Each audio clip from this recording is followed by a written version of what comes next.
قیامت کی 16ویں علامت یہ ہے کہ امانت اٹھ جائے گی، امانت اٹھ جائے گی۔ حذیفہ بن یمان رضی اللہ تعالی عنہ بیان کرتے ہیں کہ رسول اللہ صلی اللہ علیہ وسلم نے ارشاد فرمایا کہ ان الامانۃ نزلت فی جذر قلوب الرجال، کہ امانت جو ہے وہ اللہ رب العزت مردوں کے، لوگوں کے دلوں میں اتارتے ہیں، دلوں کی جڑوں میں اللہ تعالیٰ امانت اتارتے ہیں۔ ثم علموا من القرآن ثم علموا من السنہ، پھر اس کے بعد اسلام آیا تو لوگوں نے کتاب و سنت سے، قرآن سے اور حدیث سے امانت کی اہمیت کا علم حاصل کیا۔ وحدثنا عن رفع الامانہ، تو پھر رسول اللہ صلی اللہ علیہ وسلم نے حضرت حذیفہ فرماتے ہیں کہ ہمیں بیان کیا کہ امانت لوگوں کے درمیان سے اٹھ جائے گی، لوگ بے ایمان ہو جائیں گے، اچھے خاصے لوگ جو ہے وہ امانت داری جو ہے وہ ترک کر دیں گے۔ تو آپ نے فرمایا کہ ینام الرجل النوم فتقبض الامانۃ من قلبہ فیظل اثرها مثل اثر الوقت، کہ ایک آدمی سوئے گا اور اٹھے گا تو اس کے دل سے اس طرح امانت اٹھا لی جائے گی کہ اس امانت کا صرف جس طرح کسی چیز کا اثر بقایا رہ جاتا ہے، یا بہت زیادہ محنت کی وجہ سے انسان کے ہاتھ پہ جو نشان سے بن جاتے ہیں، آپ نے فرمایا کہ ان نشانوں کی طرح صرف امانت کا نشان رہ جائے گا، یعنی کہ وہ اس طرح جو ہے وہ بے ایمان ہو جائے گا۔ ثم ینام النوم فتقبض فیبقى اثرها مثل المجل كجمر دحرجته على رجلك فنفط فتراه منتبرا وليس فيه شيء، ایک آدمی جس میں اتنا سا نشان باقی رہ گیا ہوگا، پھر وہ اگلے دن سو کے اٹھے گا اس سے بھی زیادہ بے ایمان ہو چکا ہوگا، اور وہ اس طرح ہوگا کہ جس طرح کوئی شخص جو ہے وہ کوئلہ، جلتا ہوا کوئلہ اپنے پاؤں پہ اس کے گر جائے اور پھر اس کے پاؤں پہ ایک چھالا سا بن جاتا ہے، فنفیتا، آفر نے فرمایا وہ پھول جاتا ہے، فلیس فیہ شیء، اس میں کچھ بھی نہیں ہوتا، اس چھالے کے اندر کچھ بھی نہیں ہوتا۔ اس طرح امانت کا نشان رہ جائے گا، امانت اس کے اندر بالکل نہیں رہ جائے گی۔ وَلَيْسَ فِيهِ شَيْءٌ فَيُصْبِحُ النَّاسُ يَتَبَايَعُونَ فَلَا يَكَادُ أَحَدٌ يُؤَدِّي الْأَمَانَةَ، لوگ تجارت تو کریں گے، لین دین تو کریں گے، لیکن کسی بندے کے درمیان کسی بندے میں امانت باقی نہیں رہ جائے گی۔ فَيُقَالُ إِنَّ فِي بَنِي فُلَانٍ رَجُلًا أَمِينًا، یہاں تک حالات پہنچ جائیں گے کہ لوگ کہیں گے کہ فلاں محلہ، فلاں شہر، وہاں پہ ایک امانت دار آدمی ہے، جس طرح آج کہا جاتا ہے نا فلاں بندہ یار بہت ہی ایماندار ہے، نشان لگا کے بتایا جاتا ہے کہ یعنی کہ عام بندہ ایماندار نہیں ہے، فلاں بندہ جو ہے وہ ایماندار ہے۔ آپ نے فرمایا قیامت کے نزدیک یہ حالت ہو جائے گی۔ وَيُقَالُ لِلرَّجُلِ مَا أَعْقَلُهُ وَمَا أَظْرَفُهُ وَمَا أَجْلَدُهُ وَمَا فِي قَلْبِهِ مِثْقَالَ حَبَّةِ خَرْدَلٍ مِّنْ ایمان، کسی بندے کے بارے میں کہا جائے گا کتنا وہ سمجھدار ہے، وہ بہت ہی عقل مند ہے، بڑا خوبصورت اور صحت مند ہے، لیکن اس کے دل کے اندر رائی کے دانے کے برابر بھی ایمان نہیں ہوگا۔ اور ایمان سے مراد یہاں پہ کیا ہے؟ الا لا ایمان لمن لا امانت لہ، آپ نے فرمایا کہ جو شخص جس کے اندر امانت نہیں ہے اس کے اندر ایمان نہیں ہے، یعنی یہ بندہ ایک بڑا نظر آئے گا، بڑے خوبصورت لباس والا، صحت مند، خوبصورت شکل، بڑا اس کا پروٹوکول، اچھے لباس، اچھی گاڑی میں، اچھی سیٹ پر، اچھے کرسی پر بیٹھا ہوگا، لیکن اس کے دل کے اندر رائی کے دانے کے برابر بھی جو ہے وہ ایمانداری نہیں ہوگی۔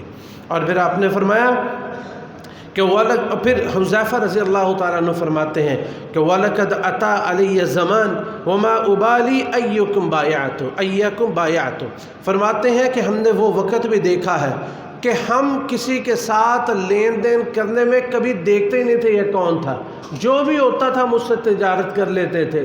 کیوں؟ آپ نے فرمایا کہ اگر تو مسلمان ہوتا تو اس کا اسلام اور اس کا ایمان مجھے میرا پیسہ واپس دلا دیتا تھا، اور اگر غیر مسلم ہوتا ہے تو اس کا سائی یعنی جو اس کا ذمہ دار ہوتا وہ اس سے مجھے پیسے مجھے دلا دیتا تھا.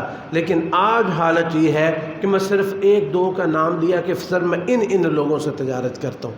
حضرات گرامی دیکھیے کہ قیامت کی یہ علامت کس طرح ہمارے زمانے میں پوری ہوئی ہے کہ لوگ آپ دیکھ لیں کہ اللہ المستعان دفاتر میں آپ چلے جائیں، سرکاری دفتروں میں چلے جائیں، بڑے بڑے آفیسر اور وہ ان آفیسرز کی تعلیم آپ کبھی ان کی ڈگریوں کو دیکھیں کہ یہ کس طرح مقابلے کے امتحان دے کے ان کرسیوں پہ پہنچے ہوئے ہیں.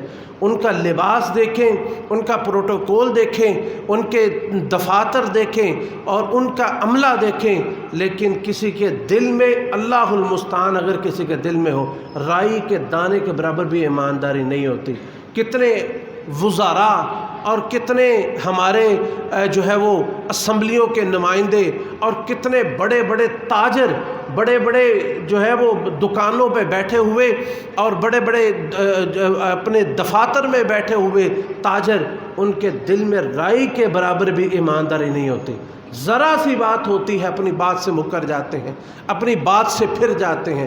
یہ علامت جو ہے یہ تو حقیقت میں ہم نے اس کو دیکھ لیا ہے کہ ہم نشان لگا کے بتا سکتے ہیں اور نام لیا جاتا ہے کہ فلاں آدمی جو ہے وہ ایماندار ہے، فلاں آدمی ایماندار ہے. حالانکہ یہ حالت نہیں ہونی چاہیے تھی، یہ ہونا چاہیے تھا کہ فلاں شخص بے ایمان ہے.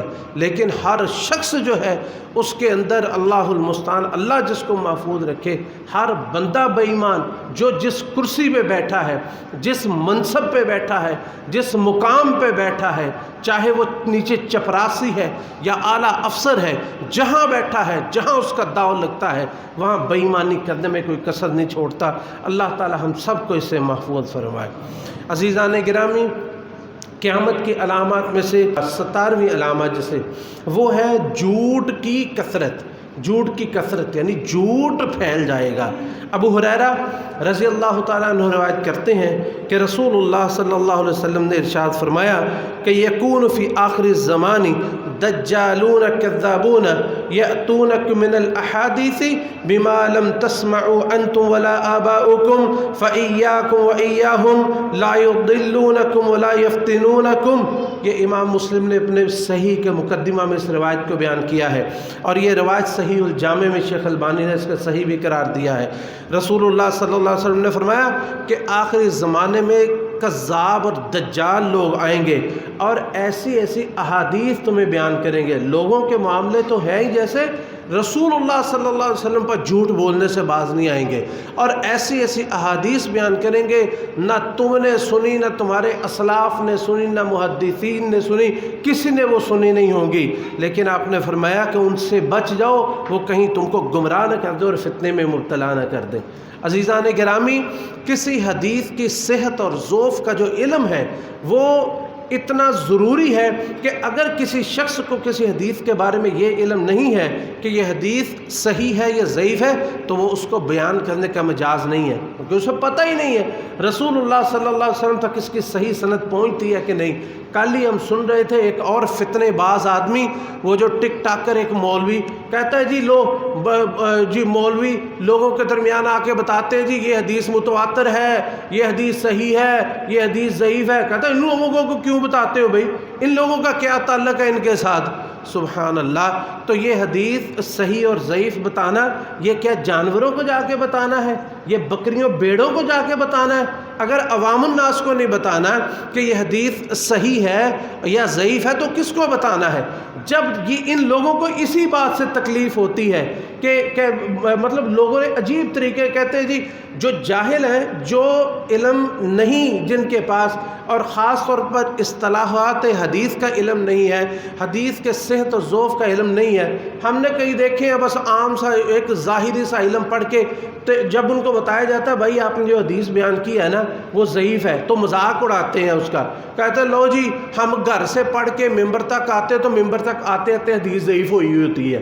یہ جاہل تیری جہالت ہے کہ تجھے پتہ نہیں ہے کہ محدثین نے سینکڑوں سال پہلے اس حدیث کے بارے میں فیصلہ کیا ہوتا ہے. حدیث کے بارے میں نہیں، یہ اصل میں سند کا معاملہ ہوتا ہے کہ کیا یہ بات رسول اللہ صلی اللہ علیہ وسلم تک صحیح سند سے پہنچتی ہے کہ نہیں پہنچتی. وقت نہیں ہے لیکن ایک چھوٹی سی مثال آپ کو میں دیتا ہوں جو ضروری ہے کہ حدیث کے بارے میں بعض جاہل کہتے ہیں لو جی یہ نبی علیہ السلام کی حدیثوں کو ضعیف کہی جاتی ہو، تیرا پیو ضعیف، تیرا دادا ضعیف. ایسے ایسے جاہل لوگ ہیں ہم نے دیکھے، وہ کہتے ہیں لو جی تم نبی کی حدیث کو ضعیف کہتے ہو، تم ضعیف ہو گئے، تیرا باپ ہوگا. جیسے وہ ہوتی نہیں وہ محلے میں لڑنے والی عورتیں جاہل قسم کی، وہ ایسے آگے سے باتیں کرتے ہیں. اس کی میں آپ کو نا چھوٹی سی مثال دیتا ہوں کہ حدیث ضعیف ہونا اور صحیح ہونا یہ کیا یہ نبی علیہ الصلوۃ والسلام کی توہین ہے یا یہ مطلب یہ کیا اس کا مطلب کیا ہوتا ہے، مفہوم کیا ہوتا ہے. ایک آدمی نے اسی طرح میرے ساتھ بات کی، میں نے کہا مجھے ایک بات بتائیں، ایک بندہ آپ کے پاس آتا ہے، آپ کے ابا جی مثلاً آپ کے ابا جی آپ کو کہتے بیٹا مجھے 10,000 روپیہ دو، اور آپ کے پاس 10,000 روپیہ موجود ہو، تو کیا خیال ہے آپ انہیں دے دیں گے کہ نہیں؟ وہ کہتا ہے بیٹا مجھے ضرورت ہے، مجھے 10,000 روپیہ دو. کیوں جی؟ کوئی سعادت مند بیٹا باپ کو انکار کرے گا؟ نہیں کرے گا، کبھی نہیں کرے گا. وہ کہے گا لے جی ابا جی یہ میری سعادت ہے، آپ نے مجھ سے مانگ لی. اچھا ایک شکل یہ. دوسری شکل یہ ہے کہ ایک آدمی اپنی دکان پہ بیٹھا ہے، گھر پہ بیٹھا ہے، ایک آدمی نامعلوم، مجہول، مشکوک اس کے پاس آ کے کہتا ہے کہ آپ کے ابا جی کہتے ہیں کہ مجھے 10,000 روپیہ دے دیجئے، تو کیا آپ اس کو دے دیں گے؟ نہیں دیں گے. کیوں نہیں دیں گے؟ کیا آپ کو اپنے ابا جی سے پیار نہیں ہے؟ کیا آپ کو اپنے ابا جی سے جو ہے وہ ان پہ شک ہے؟ کس پہ شک ہے؟ جو شخص پیغام لے کے آنے والا ہے آپ کو اس پہ شک ہے. آپ کیا کریں گے؟ اپنے ابا جی سے رابطہ کریں گے، اور وہ اگر کہ واقعی میں نے اس کو بھیجا مجھے ضرورت ہے اور اس طرح کا آدمی پھر آپ اسے دے دیں گے، ورنہ آپ کہیں گے تو فراڈی ہے، تو جھوٹا ہے، میرے ابا جی نے تو کہا ہی نہیں ہے. تو یہ حدیث کے بارے میں جب کہا جاتا ہے نا صحیح یا ضعیف، تو یہی ہوتا ہے. ہمیں اللہ کے رسول علیہ الصلوۃ والسلام کے فرامین سے زیادہ اور کون سی چیز محبوب ہو سکتی ہے؟ جب کوئی شخص ہمارے پاس حدیث لے کے آتا ہے تو ہم اس لانے والے کی حیثیت کو چیک کرتے ہیں، اس سند کو جن واسطوں سے حدیث ہمارے تک پہنچی ہوتی ہے ان کو دیکھتے ہیں کیا واقعی کہ رسول اللہ صلی اللہ علیہ وسلم تک یہ حدیث پہنچتی ہے کہ نہیں پہنچتی، اور یہ آپ تک یہ بات واقعی آپ کی ہے یا اس شخص نے اپنی طرف سے بنائی ہے. بات سمجھ آ گئی؟ تو یہ ہوتا ہے حدیث کے بارے میں علم کہ یہ صحیح ہے یا ضعیف ہے. تو یہ ایک چھوٹی سی مثال. تو رسول اللہ صلی اللہ علیہ وسلم نے فرمایا کہ آخری زمانے میں لوگ اپنی طرف سے باتیں گڑ گڑ کے لے آئیں گے، اور اللہ المستعان بڑے مشہور خطباء اس وقت جو قوم کے ہیں، جو بلکہ مشہور ترین ہیں، جن کی بات لوگ آنکھیں بند کر کے سنتے ہیں. ہم نے ان کو سنا، یقین کرے ایک مجلس میں 70%، 80% تک جھوٹ ہی بولی جاتے اور نبی علیہ الصلوۃ والسلام کی طرف اس کی نسبت کرتے جاتے ہیں. ایسی باتیں.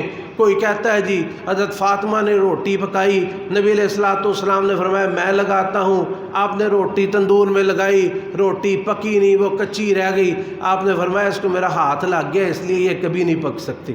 یہ پتہ نہیں کہاں سے یہ بناتے ہیں. ایسی اپنی طرف سے مطلب بے شمار احادیث جو ہے وہ نبی علیہ الصلوۃ والسلام کی طرف اس کی نسبت کرتے جاتے ہیں، اور لوگ صدیوں سے اس پہ واہ کرتے چلتے چلے جاتے ہیں، اور صدیوں سے علماء نے بتا دیا یہ اللہ کے رسول علیہ الصلوۃ والسلام سے ثابت نہیں ہے، یہ آپ کا فرمان نہیں ہے. موضوعات لکھی گئی ہیں کہ یہ احادیث جو ہے نبی علیہ الصلوۃ والسلام پر گڑھی گئی ہیں، آپ کا نام اس پہ لگایا گیا ہے لیکن یہ آپ کا فرمان نہیں ہے. اس لیے کسی بھی حدیث کے بارے میں جب تک اس کی صحت اور اس کے ذوف کے بارے میں پتہ نہ چلے اس وقت تک وہ حدیث بیان نہیں کرنی چاہیے. ایک تو یہ ہے کہ نبی علیہ الصلوۃ والسلام پر جھوٹ بولنا، اور پھر ہے جھوٹ کا پھیل جانا، اور ایک یہ کہ نبی علیہ السلام نے فرمایا کہ لوگ جھوٹوں کو سچا کہنا شروع کر دیں گے اور سچوں کو جھوٹا کہنا شروع کر دیں گے. جس طرح آج کل امن پسندوں کو دہشت گرد اور دہشت گردوں کو امن پسند کہا جاتا ہے. فسادی اور بے ایمان لوگ جو ہیں ان کو اٹھایا جاتا ہے اور ان کی واہ اور بلے بلے کی جاتی ہیں، ان کو نوبل پرائز دیے جاتے ہیں، اور جو دیندار آدمی ان کا مذاق اڑایا جاتا ہے. تو نبی علیہ الصلوۃ والسلام نے فرمایا کہ قیامت کے نزدیک ایسا وقت آئے گا، سیأتی علی الناس سنوات خداعات، آپ نے فرمایا سال ہی ایسے ہوں گے، سالوں کے سال، جن میں جھوٹ اور فریب لوگوں میں کثرت میں ہو جائے گا۔ یصدق فیہ الکاذب ویکذب فیہ الصادق، سچے کو جھوٹا کہا جائے گا اور جھوٹے کو سچا کہا جائے گا۔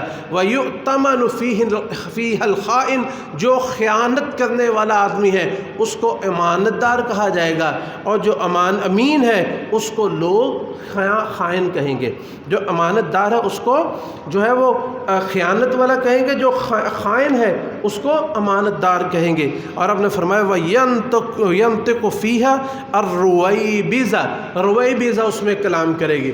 صحابہ نے یہ لفظ رویبضہ نیا سنا تھا، آپ ان کو ان کے مفہوم کا اور معنی کا پتہ نہیں تھا، تو انہوں نے پوچھا کہ اللہ کے رسول یہ رویبضہ کیا ہے؟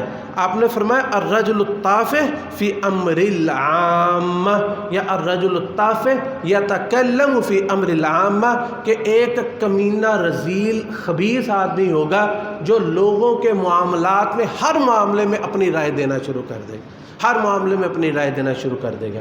اب یہ جو حدیث ہے، اگر وقت ہو تو اس کو ہم بڑی تفصیل سے بیان کریں کہ کس طرح آج خائن آدمی جو ہے ان کو امانت دار بنایا گیا، اور جو امانت دار آدمی ہے ان کو خائن بنایا گیا۔ اس وقت آپ کے سامنے جو بھی عالمی صورتحال ہے، اس وقت میڈیا دنیا کا جو ہے، پرنٹ میڈیا، الیکٹرانک میڈیا، جس پہ ہم تم آپ سب آنکھیں بند کر کے یقین کر لیتے ہیں۔ یقین کریں صبح ایک خبر آتی ہے اور لوگ کوئی اس پہ تحقیق کرنے کی جو ہے وہ کسی قسم کی جو ہے وہ تکلیف محسوس نہیں کرتے، جو آ گیا سو آ گیا۔ خاص طور پر اگر وہ خبر کسی مولوی کے خلاف ہو یا کسی داڑھی والے کے خلاف ہو، پھر تو سبحان اللہ، پھر تو تحقیق کرنا ہی جرم ہے۔ بس داڑھی رکھی ہے نا اس نے، اس کے جرم کا یہی ثبوت ہے کہ وہ مولوی تھا، یا اس کے منہ پہ داڑھی تھی، یا وہ دیندار تھا، یا وہ جو ہے وہ اس کا تعلق کسی دینی جماعت کے ساتھ تھا، یا اس کا تعلق جو ہے ان کفار کے ظالموں کے مخالف جماعت میں سے کسی کے ساتھ تھا۔ اس پر تہمت لگانا اور پھر اس کو خائن قرار دینا اور بے ایمان قرار دینا، یہ تو آج کل لوگوں کا وتیرہ بن چکا ہے۔ اور سارے لوگ بغیر تحقیق کے، جو بھی ٹی وی کے آگے بیٹھا، جس کے پاس انٹرنیٹ کا کنیکشن موجود ہے، جس کے پاس فیس بک کا جو ہے وہ اپنا آئی ڈی موجود، اس کی آئی ڈی موجود ہے، بس وہ یقین کر لینا یہ سب کا وتیرہ بنا ہوا ہے۔ کوئی تحقیق کرنے والا نہیں ہے، کسی معاملے کی تہہ میں پہنچنے والا نہیں ہے، اور نہ کسی سے سوال کرنے کے لوگ جو ہیں وہ سوال کرنے کی تکلیف محسوس کرتے ہیں۔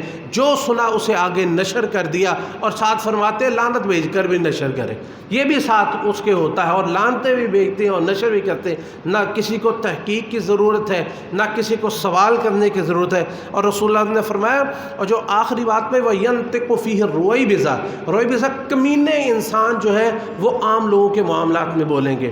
اب دیکھیں کہ آپ کبھی ٹی وی پر آپ دیکھیں کہ نبی علیہ الصلوۃ والسلام نے جو پچھلی حدیث وہ اور یہ حدیث سامنے رکھیں، آپ نے فرمایا کہ ایک بندہ کہا جائے گا بڑا عقل مند ہے، اور اس کا جو ہے وہ اس کے لیے ایک لفظ عام طور پر بولا جاتا ہے، جی فلاں شخص دانشور، یہ ما اظرف ما عقلہ، اس کا لفظ بہترین اس کا متبادل اس وقت دانشور۔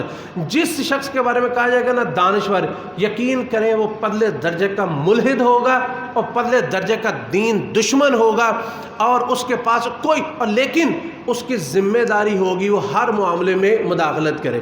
بڑی بڑی مثالیں اس وقت آپ لوگوں کے پاس، میں ممبر پہ ان غلیظ لوگوں کے نام نہیں لینا چاہتا، لیکن آپ دیکھیں اللہ تعالیٰ صرف ان سے محفوظ رکھنے کے لیے، مثال کے طور پر دیکھیں، ایک ہے پرویز ہود بھائی، جس کا کام ہے، جو فزکس میں اسپیشلسٹ ہے، لیکن بکواس اس کی ساری دین کے معاملے میں ہوتی ہے، حالانکہ فزکس کا اسپیشلسٹ ہے، اور کوئی بندہ اسے نہیں پوچھتے اس خبیث آدمی کو کہ تم اپنے آپ کو فزکس کا ماہر سمجھتے ہو، یا وہ بھی سائنس کا مضمون ہے، تم لوگوں نے اس کرونا کے معاملے میں ویکسین کیوں نہیں نکالی؟ پوری دنیا نے ویکسین نکال لی، تم نے کیا کی؟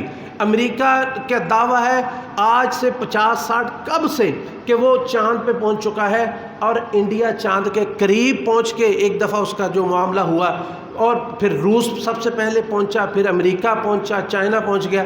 بھئی تم ادھر کیا کر رہے ہو؟ تمہارا اپنا کام کیا ہے اور تم کر کیا رہے ہو؟ اور اسی طرح حسن نژاد نامی ایک غلیظ انسان ہے جس کے منہ سے سوائے اہل دین کے خلاف غلاظت کے اور اس کے منہ سے کچھ نہیں نکلتا۔ اور اسی طرح ہمارا ایک وزیر بھی ہے، پتہ نہیں لوگ اس کو کیا کیا کچھ بولتے ہیں۔ تو یہ سارے لوگ، اور اسی طرح ایک پچھلے دنوں جو ہے وہ ایک انجینئر صاحب نئے اٹھے ہیں، انجینئر، اور ان کا کام ہے دین میں فتوے دینا۔ انجینئر ہیں حضرت، جو ہے جسے کہتے ہیں کہ وہ منجی پیڑھی ٹھوکنے والے، اور وہ لوگوں کو فتوے دے رہے ہیں۔ تو یہ ہے کہ الرجل الطافح یتکلم فی امور العامہ۔ اور دیکھیں رمضان المبارک آتا ہے، وہ گانے بجانے والے لوگ، وہ خبیث انسان جو سارا سال فحاشی عریانی پھیلاتے رہتے ہیں اور گندے گانے گاتے رہتے ہیں، رمضان آتا ہے کسی کو دوپٹہ اڑا دیا جاتا ہے، کسی کے سر پہ ٹوپی رکھ کے اس کو بٹھا دیا جاتا ہے، وہ فتوے دینے شروع کر دیتے ہیں۔ اور یہ دیکھ لیں جتنے چینل کھول کے ان پہ مذہبی لوگ کس قسم کے آتے ہیں، الا ماشاء اللہ۔ تو یہ ہے نبی علیہ الصلوۃ والسلام کی نبوت کی صداقت میں سے ایک بہت بڑی دلیل ہے کہ آپ نے فرمایا تھا کہ ایسا وقت آئے گا کہ الرجل الطافح یتکلم فی امور العامہ، کمینہ انسان اور ایسا جاہل انسان ہوگا، لیکن وہ لوگوں کے معاملات میں، بڑے بڑے معاملات میں اپنی رائے دے گا۔ اور جس کو دین کا، جس نے علم ہی حاصل نہیں کیا، کہیں سے پڑھا نہیں، کسی کے پاس، اس کے پاس کوئی ڈگری نہیں ہے دنیا میں، اگر کسی کے پاس ڈگری نہیں ہے، وہ جناب وہ پریکٹس نہیں کر سکتا، وہ وکیل نہیں بن سکتا، اس کو لائسنس نہیں ملتا، اس کو اگر MBBS نہیں کیا، وہ جو ہے وہ اپنی ڈاکٹری کی پریکٹس نہیں کر سکتا، اگر کسی کے پاس کوئی ڈگری نہیں ہے تو وہ کوئی آفیسر نہیں بن سکتا، لیکن یہ دین کا معاملہ ہی ایسا ہے، یہی ایسا غربت کا معاملہ ہے کہ جو بندہ اٹھتا ہے، کوئی اپنے آپ کو انجینئر کہنے والا، کوئی اپنے آپ کو ڈاکٹر کہنے والا، کوئی فزکس کا ماہر، کوئی فلاں فلاں، لیکن سارے لوگ آ کے دین کے معاملے میں فتوے دینے شروع کر دیتے ہیں، اور سمجھتے یہ ہے اور کہتے یہ کہ ان جاہل مولویوں کو، جنہوں نے پوری زندگیاں قرآن و حدیث سیکھنے میں اور سکھانے میں لگا دی، ان کو دین کا کیا علم ہے؟ دین کا علم تو ہم پر اترا۔ تو یہ ہے قیامت کی علامات میں سے بڑی علامت کہ الرجل الطافح یتکلم فی امور العامہ، کہ بے وقوف آدمی، جاہل آدمی اور حقیر آدمی جو ہے وہ لوگوں کے معاملات میں اپنی رائے دے گا۔ اللہ تعالیٰ سے دعا ہے کہ اللہ تعالیٰ ہمیں دین کا صحیح علم حاصل کرنے کی توفیق عطا فرمائے، اور اسی معاملے میں اپنی رائے دیں جس میں ہماری رائے پختہ ہو، ہمارا علم ہو، ہمارا تخصص ہو، اور اللہ تعالیٰ نے ہمیں اس میں استطاعت اور ہمیں اس میں صلاحیت دی ہو۔ عزیزان گرامی، قیامت کی علامات میں سے 19ویں علامت یہ ہے کہ تجارت کی کثرت ہو جائے گی۔ 20ویں علامت یہ ہے کہ جھوٹی گواہیاں کثرت سے دی جائیں گی۔ 21ویں علامت یہ ہے کہ قطع رحمی، رشتہ داروں کے ساتھ تعلق کو توڑنا عام ہو جائے گا۔ 22ویں علامت یہ ہے کہ ظہور القلم، قلم جو ہے اس کا ظہور ہوگا۔ 23ویں علامت یہ ہے کہ حق کو چھپایا جائے گا، اور 24ویں یہ ہے کہ سلام صرف اسے کہا جائے گا جس کو انسان جانتا ہوگا۔ یہ ساری جو علامات ہے 21، 19، 20، 21، 22، 23، 24، یہ 6 علامات نبی علیہ الصلوۃ والسلام کی ایک حدیث میں ہے۔ وہ حدیث ہے عبداللہ ابن مسعود رضی اللہ تعالی عنہ، اس کے راوی ہیں کہ رسول اللہ صلی اللہ علیہ وسلم نے ارشاد فرمایا، ان بین یدی الساعۃ تسلیم الخاصہ، قیامت کے نزدیک یہ ہوگا کہ انسان صرف خاص لوگوں کو ہی سلام کہیں گے، اور ایک حدیث میں ہے کہ صرف انسان اسے سلام کہے گا جسے وہ جانتا ہوگا۔ گویا کہ اجنبی کو سلام نہ کہنا، اجنبی مسلمان کو سلام نہ کہنا، یہ قیامت کی علامتوں میں سے علامت ہے جو اس وقت آپ جو ہے وہ ظاہر ہو چکی ہے۔ کوئی بندہ آپ کو چلتے چلتے سلام کہے، مڑ کے ضرور دیکھیں یار یہ ہے کون، کیونکہ آپ اس کو جانتے نہیں ہوں گے۔ ہماری عادت نہیں ہے کہ ہر آدمی جو ہے وہ ہر مسلمان دوسرے مسلمان کو سلام کہے۔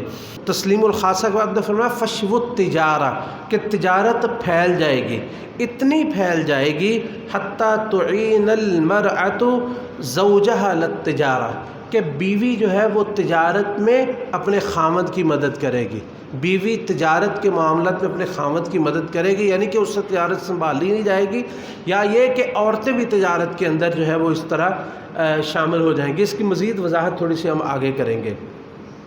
وقطع الارحام، اور قطع رحمی عام ہو جائے گی۔ قطع رحمی یعنی لوگ معمولی بات پہ رشتہ داریوں کو توڑ دیں گے۔ وہ شہادت الزور، جھوٹی گواہیاں، جس طرح آج ہماری عدالتوں میں لوگ بیٹھے ہیں، بس آپ ان کو پیسے دیں اور بس اتنا بتا دیں کہ فلاں بات کی قسم دینی اور جھوٹی گواہی دینی ہے، یہ موجود ہیں جھوٹی گواہیاں دینے کے لیے۔ وہ کتمان شہادت الحق، اور سچی گواہی کو چھپانا، یعنی صرف اس لیے کہ بھئی ہمیں کیا، ہم کیوں پھنسے بھئی، ہم کیوں یہ تکلیف اٹھائیں، سچی گواہی جو ہے لوگ اس کو چھپا دیں گے۔ وظہور القلم، اور قلم کا ظہور۔ تو یہ جو دو چیزیں ہیں، تجارت کی کثرت اور قلم کا ظہور، اور اسی سے ایک ملتی جلتی علامت ہے، وہ ہے رسول اللہ صلی اللہ علیہ وسلم نے فرمایا کہ قیامت کے نزدیک یتقارب الاسواق، بازار قریب ہو جائیں گے۔ یہ تین چیزیں یعنی یہ ملتی جلتی ہیں، بازاروں کا قریب ہونا، نمبر دو تجارت کی کثرت ہونا، اور نمبر دو تجارت کا کثرت ہونا، تیسرا ظہور القلم، کہ قلم کا ظاہر ہو جانا بہت زیادہ۔ تو اس کو ہم دیکھیں موجودہ انٹرنیٹ کے زمانے میں، ظہور القلم جو ہے ان میں سے ایک، اس کے بارے میں علماء فرماتے، ابن کثیر رحمہ اللہ وغیرہ فرماتے ہیں کہ اس کا مطلب یہ ہے کہ لوگوں میں جو ہے وہ کتابت بہت زیادہ ہو جائے گی، یعنی لکھنا پڑھنا لوگ جو ہے وہ بہت زیادہ جان لیں گے، اور جو ہے وہ کثرت سے لوگ جو ہے ان کے اندر پڑھنے کی صلاحیت ہو جائے گی۔ کیونکہ اس وقت میں ایسا تھا کہ حسن رحمہ اللہ، حسن بصری فرماتے ہیں کہ لقد اتا علینا الزمان وانما یقال تاجر بنی فلان، فرماتے ہیں کہ ایک زمانہ ہم نے ایسا دیکھا ہے کہ کسی بندے کے بارے میں کہا جاتا ہے یہ فلاں قبیلے کا تاجر ہے، یعنی پورے قبیلے میں ایک تاجر ہوتا تھا۔ وہ کاتب بنی فلان، اور یہ فلاں قبیلے کا کاتب ہے۔ تو یہ تجارت کا، یہ جو کاتبوں کا عام ہونا، یا جو ہے وہ تجارت کا عام ہونا، یا تاجروں کا عام ہونا، تو یہ کوئی بری بات نہیں ہے۔ میں نے ذکر کیا تھا کہ قیامت کی ساری علامات جو ہے وہ بری نہیں ہے، بعض ایسی ہیں جو زمانے کے ساتھ ساتھ پھیل جاتی ہیں، اور اس میں کوئی بری بات نہیں ہوتی، یہ اللہ کی طرف کی نشانیوں میں سے ایک نشانی ہے، کچھ اور بھی آئیں گے، لیکن ان میں سے اس میں بری بات کیا ہے؟ اس میں جو ہے وہ بری بات یہ ہے کہ بعض علماء فرماتے ہیں اس کا مطلب یہ ہے کہ لوگ، ہر بندہ ہی لکھنا شروع کر دے گا۔ ایک تو یہ ہے کہ لکھنا اور تالیفات کرنا علماء کا کام ہے، ایک بندہ ہے، ہر بندہ جو ہے وہ لکھنا شروع کر دے گا، ہر بندہ کتابیں لکھے گا۔ اور موجودہ زمانے میں دیکھیں کہ یہ کس طرح یہ نبی علیہ الصلوۃ والسلام کی یہ بتائی ہوئی بات پوری ہو رہی ہے۔ یہ اس وقت فیس بک اور ٹویٹر اور یہ جو دوسرے انسٹاگرام وغیرہ، اور اسی طرح جو ہے وہ جسے کہتے ہیں کہ واٹس ایپ وغیرہ، ہر بندہ اس پہ اپنی رائے دے رہا ہوتا ہے، اور اس میں کوئی پتہ نہیں کہ کیا اس کو مجھے اس میں رائے دینی چاہیے یا نہیں دینی چاہیے، ہر بندہ اپنی بات کر رہا ہوتا ہے کثرت سے، آپ دیکھیں۔ اور اسی طرح آپ دیکھیں گوگل جو ہے، اس پہ آپ کون سی چیز ہے جو سرچ کرنا چاہے آپ کو ملتی نہیں ہے، یعنی یہ بھی ظہور القلم میں سے ایک علامت ہے۔ یہ علامت اگر اچھے طریقے سے استعمال کی جائے تو اچھی ہے، اور برے طریقے سے استعمال کی جائے تو بری ہے۔ اگر بغیر علم کے انسان جو ہے وہ اپنے فتوے دیتا پھرے تو یہ بری ہے، لیکن اگر کوئی شخص علم دین کو اور اچھی بات کو پھیلاتا ہے تو یہ اچھی علامت ہے۔